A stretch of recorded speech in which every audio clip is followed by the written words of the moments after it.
ਦਿੱਲੀ ਸਿੱਖ ਗੁਰਦੁਆਰਾ ਪ੍ਰਬੰਧਕ committee member Kartar Singh Chawla ਨੇ ਇੰਦਰਜੀਤ ਸਿੰਘ ਮਾਉਂਟੀ ਵੱਲੋਂ ਪਰਮਜੀਤ ਸਿੰਘ ਸਰਨਾ ਨੂੰ ਲੈ ਕੇ ਦਿੱਤੇ ਬਿਆਨ ਤੇ ਉਹਨਾਂ ਨੂੰ ਸ਼ੀਸ਼ਾ ਵਿਖਾਇਆ ਹੈ ਕਿ ਕਿਸ ਕਦਰ ਉਹ ਮਹਿਜ ਟਿਕਟ ਦੀ ਚਾਹਤ ਵਿੱਚ ਖੁਦ ਆਪਣੇ ਸਟੈਂਡ ਤੋਂ ਬਦਲੇ ਹਨ ਅਤੇ ਫਿਰ ਸ਼੍ਰੋਮਣੀ ਅਕਾਲੀ ਦਲ ਬਾਦਲ ਵਿੱਚ ਜਾ ਹੀ ਸ਼ਾਮਲ ਹੋਏ ਹਨ। ਕਰਤਾਰ ਸਿੰਘ ਚਾਵਲਾ ਨੇ ਸਵਾਲ ਖੜੇ ਕੀਤੇ ਹਨ ਕਿ ਅੱਜ ਉਹ ਕਿਹੜੀ ਭਾਸ਼ਾ ਬੋਲ ਰਹੇ ਹਨ, ਆਪਣੇ ਅਤੀਤ ਵਿੱਚ ਦਿੱਤੇ ਬਿਆਨਾਂ ਨੂੰ ਯਾਦ ਕਰਨ। ਕਦੇ ਉਹਨਾਂ ਨੇ ਮਨਜੀਤ ਸਿੰਘ ਜੀਕੇ ਅਤੇ ਮਨਜਿੰਦਰ ਸਿੰਘ ਸਿਰਸਾ ਨੂੰ ਭ੍ਰਿਸ਼ਟਾਚਾਰੀ ਦੱਸਦਿਆਂ ਅਤੇ ਬਰਗਾੜੀ ਬੇਅਦਬੀ ਤੇ ਸੌਦਾ ਸਾਧ ਨੂੰ ਮਾਫ ਕਰਨ ਵਰਗੇ ਮੁੱਦਿਆਂ ਉੱਪਰ ਸਟੈਂਡ ਲਿਆ ਸੀ, ਪਰ ਅੱਜ ਅਜਿਹਾ ਕੀ ਵਾਪਰ ਗਿਆ ਕਿ ਮੁੜ ਉਹਨਾਂ ਦੇ ਸੁਰ ਵਿੱਚ ਸੁਰ ਮਿਲਾ ਰਹੇ ਹਨ? ਕਿ ਇਹ ਮਹਿਜ ਟਿਕਟ ਦੀ ਖਾਤਰ ਹੈ ਕਿ ਡੀਐਸਜੀਐਨਸੀ ਚੋਣਾਂ ਤੋਂ ਮਹਿਜ 2 ਮਹੀਨੇ ਪਹਿਲਾਂ ਉਹ ਸਿਆਸੀ ਪਲਟੀ ਮਾਰ ਗਏ? ਸਿਆਸੀ ਪਲਟੀ ਹੀ ਨਹੀਂ ਮਾਰੀ ਬਲਕਿ ਉਹ ਤਾਂ ਆਪਣੇ ਪਹਿਲੇ ਬਿਆਨਾਂ ਤੋਂ ਹੀ ਮੁਨਕਰ ਹੋ ਗਏ ਜੋ ਕਦੇ ਪੰਥ ਦਾ ਦਰਦ ਦੱਸਦਿਆਂ ਉਹਨਾਂ ਨੇ ਦਿੱਤੇ ਸਨ। ਨਾਲ ਹੀ ਸਰਦਾਰ ਸਰਨਾ ਬਾਰੇ ਬੇਬੁਨਿਆਦ ਦਾਅਵਿਆਂ ਦੀ ਵੀ ਉਹਨਾਂ ਨੇ ਜੰਮ ਕੇ ਖਬਰ ਲਈ ਹੈ। ਵਾਹਿਗੁਰੂ ਜੀ ਕਾ ਖਾਲਸਾ, ਵਾਹਿਗੁਰੂ ਜੀ ਕੀ ਫਤਿਹ। अपने ਵੱਡੇ ਵੀਰ ਮੋਂਟੀ ਜੀ ਨੂੰ ਇਹ ਕਹਿਣਾ ਚਾਹਨਾ ਵਾ, ਇੰਦਰਜੀਤ ਸਿੰਘ ਮੋਂਟੀ ਜੀ ਨੂੰ, ਵਿਕਾਸਪੁਰੀ ਵਾਲਿਆਂ ਨੂੰ, ਕਿ ਤੁਸੀਂ ਗਲਤ ਬੋਲ ਰਹੇ ਹੋ। ਸਰਨਾ ਸਾਹਿਬ ਕੈਪਟਨ ਸਾਹਿਬ ਦੇ ਰਿਲੀਜੀਅਸ ਐਡਵਾਈਜ਼ਰ ਸੀ, ਜੋ ਕਿ ਇੱਕ ਵਰਬਲੀ ਉਹਨਾਂ ਨੇ ਇੱਕ ਸਟੇਜ ਦੇ ਉੱਤੇ ਕਿਹਾ ਸੀ, ਰਿਟਨ ਕੋਈ ਲੈਟਰ ਇਸ਼ੂ ਨਹੀਂ ਹੋਇਆ ਸੀ ਅਜੇ ਤੱਕ। ਦੂਜੀ ਗੱਲ, ਜਿਨ੍ਹਾਂ ਕੋਈ ਉਹਨਾਂ ਕੋਲ ਪਾਵਰ ਜਾਂ ਜਿਤਨਾ ਕੋ ਉਹਨਾਂ ਦਾ ਰਿਲੇਸ਼ਨ ਸੀ, ਉਹਨਾਂ ਨੇ ਉਹਨਾਂ ਨੂੰ ਕਿਹਾ ਕਿ ਕੈਪਟਨ ਸਾਹਿਬ ਸਟੇਜ ਤੋਂ ਬੋਲੇ ਸੀ, ਮੇਰੇ ਦਿਨ ਦੇ ਅੰਦਰ अगर कौम के वास्ते आए हो, सिख नुमाइंदे हो, तुहानू भी गुरसिक्खी नाल प्यार है, मैनूं अच्छी तरह याद है, शायद रिकॉर्डिंग अज भी पई होएगी। गुरु ग्रंथ साहब नूं सारे मंदे ने, पंजाब दे तुसीं सारे MP सी उत्थे, कि तुसीं लोग कम से कम एक ऐसा सिस्टम बना जाओ कि जिहड़ी ये बरगाड़ी कांड होया, जिहड़े बंदे विच इनवॉल्व ने, गुरु ग्रंथ साहब की बेदबी हुई, उस बंदियां दे उत्ते SIT बना के एक्शन लो। और उन्होंने उस वक्त सुजैसट किया और उसके बाद कैप्टन साहब ने SIT बनाई जिहदे हैड कर रहे कुंवर प्रताप सिंह IPS। उसी का नतीजा ही अज जिहड़े IPS सी सुमेर सैनी जी और उमरान नंगल जी, वो सारे अज फरार ने, दोनों अज गायब ने।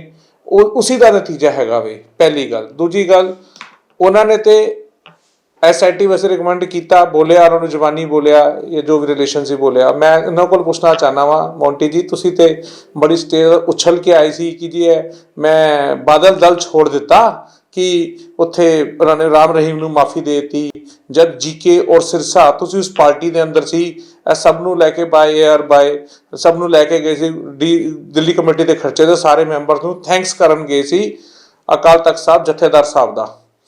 तब तुसी उस वक्त कह जी नहीं जी मैं एग्रीड नहीं हाँ। अज वो की हो गया कि उन बंदियां नूं सजा मिल गई, सानू पता चल गया स्वरूप किने बेदबी की सी। और उस वक्त बादल की सरकार सी उत्थे 2015 के अंदर, जब राम रहीम नूं माफ़ी दी कि तभी बादल की सरकार सी। अज वो किहड़ी वाशिंग मशीन आ गई जिहड़ी 2 महीने पहले अज इलैक्शन तो वो सारे पाप धुल गए। अज वो माफ़ी भी सही हो गई। गुरु ग्रंथ साहब की जिहड़ी स्वरूप की बेदबी हुई सी वो भी ठीक हो गई। और जिहड़े 8 साल के अंदर कुछ नहीं होया, 8 साल की करप्शन भी ठीक हो गई। सिर्फ टिकट लैन वास्ते तुसीं ऐसी गल्लां कर रहे हो। अज फिर मैं कहांगा तुहाडी अपनी छवि सी, वो छवि कित्थे गई? तुसीं ये छवि बनाकर आए सी कि मैं जिथे धर्म की गल होएगी उत्थे खड़ा वा। कि अज वो करप्शन नहीं हुई? कि तुसीं खुद मंनदे सी करप्शन हुई है? तुसीं खुद क्या स्टेज तो करप्शन हुई है? मेरे को वीडियोस नहीं होती, मैं दिखावांगा। और जिथे तक रह गई कैप्टन साहब की गल और उन्होंने SIT की गल, कैप्टन साहब ने बनाई सी, ਉਹਦਾ एक है मेरे को हिंदुस्तान टाइम्स का हैगी है 30 मई 2019 की, जिहदे अंदर लिखा है This is the first time that the SIT set up by the Arminder Singh led Congress government on the Punjab Haryana High Court's direction has pinned the onus of sacrifice on the Shiromani Akali Dal president Sukhbir Singh Badal and Saini and डेरा। उन्होंने नाम लिते, उन्होंने ये नाम लिते ने। अगर आपको copy चाहिए हो, यह कॉपी हैगी है, मैं आप जी को कहांगा तो देख लो। एवें ही ट्रिब्यून के अंदर भी सेम चीज़ आई, ट्रिब्यून की कॉपी है। एवें ही एक ट्रिब्यून की दूसरी कॉपी है बेबल गला कांड के उत्ते। आज तुसी सारे ठीक हो गए, फिर सारी लंबी कहानियां क्यों चलियां इतने साल? आज तुसी ये दसो मैनू कि केड़ी मशीन आई जिहड़ी 2 महीने पहले इलैक्शन के टिकट लैन वास्ते सब कुछ ठीक हो गया? अगर तुहाडे नूं सरना साहब ने टिकट नहीं दी किसी वजह नाल, तो तुसी इहदा मतलब कि हुण सरना साहब तो उंगल चुकनी शुरू कर दोगे? और देखो तुसी भी जानते हो, तुहाडी स्टेज तुसी खुद बोलते हो सरना साहब जैसा समझदार बंदा नहीं है। तुहाडे वर्ड्स ने आज जो 2 महीने पहले वो वर्ड्स क्यों चेंज कर रहे हो? अपने उत्ते रखो। जेड़े अज वो किताबां जिहड़ी 82 छपियां वो भी ठीक हो गई है करप्शन। 1 लाख डॉलर वाला किस्सा भी ठीक हो गया। ਤਾਂ जीके और ਮਨਜਿੰਦਰ ਸਿੰਘ ਸਿਰਸਾ ਦੋਨੋਂ ਇਕੱਠੇ ਸੀ ਜਦ ਇਹ ਸਾਰੇ ਕਾਂਡ ਹੋਏ ਨੇ, ਦੋਨੋਂ ਹੀ ਕਰਪਟ ਹੋਏ ਸੀ। GC1 GC2 ਜਿਹੜਾ ਸਾਡੇ ਬੰਦੇ ਨੇ ਨਾਮ ਦਿੱਤਾ, ਸ਼ੰਟੀ ਜੀ ਨੇ ਸਹੀ ਨਾਮ ਦਿੱਤਾ ਹੈ, ਉਸ ਤੇ 3 ਕੇਸ, ਉਸ ਤੇ 2 ਕੇਸ ਰਜਿਸਟਰਡ ਹੋਏ। ਅੱਜ ਗੁਰੂ ਦੀ ਬਖਸ਼ਿਸ਼ ਦੇ ਦੁਆਰਾ ਬਾਲਾ ਸਾਹਿਬ ਦਾ ਜਿਹੜਾ ਕੇਸ ਚੱਲਿਆ ਸੀ ਉਹ ਅੱਜ ਸਰਨਾ ਸਾਹਿਬ ਤੋਂ ਹਟ ਗਿਆ ਵੇ, ਉਹਦੀ ਕੁਐਸ਼ਿੰਗ ਹੋ ਗਈ ਹੈ ਔਰ ਕੋਰਟ ਨੇ ਮੰਨ ਲਿਆ ਕਿ ਗਲਤ ਕੇਸ ਪਾਇਆ ਸੀ ਔਰ ਉਹਨਾਂ ਨੇ FIR ਕੁਐਸ਼ ਕਰ ਦਿੱਤੀ। ਸਭ ਤੋਂ ਵੱਡੀ ਚਪੇੜ ਹੈਗੀ ਜਿਨ੍ਹਾਂ ਨੇ ਕੇਸ ਪਾਇਆ ਸੀ ਮੂੰਹ ਦੇ ਉੱਤੇ। ਔਰ ਸੰਗਤਾਂ ਨੂੰ ਪਤਾ ਚੱਲਣਾ ਚਾਹੀਦਾ ਹੈ ਕਿ ਇਹ ਕੋਈ ਵੀ ਬੰਦੇ ਤੇ ਕੇਸ ਪਾ ਕਰਕੇ ਬੇਵਕੂਫ ਬਣਾ ਕਰਕੇ ਝੂਠੇ ਇਲਜ਼ਾਮ ਲਗਾ ਕਰਕੇ ਇਹਨਾਂ ਨੇ ਗੁਰੂ ਘਰ ਦੀ ਸੇਵਾ ਉਹਨਾਂ ਕੋਲੋਂ ਲੈ ਲਈ ਔਰ ਨੁਕਸਾਨ ਕੀਤਾ ਸੰਗਤ ਦਾ।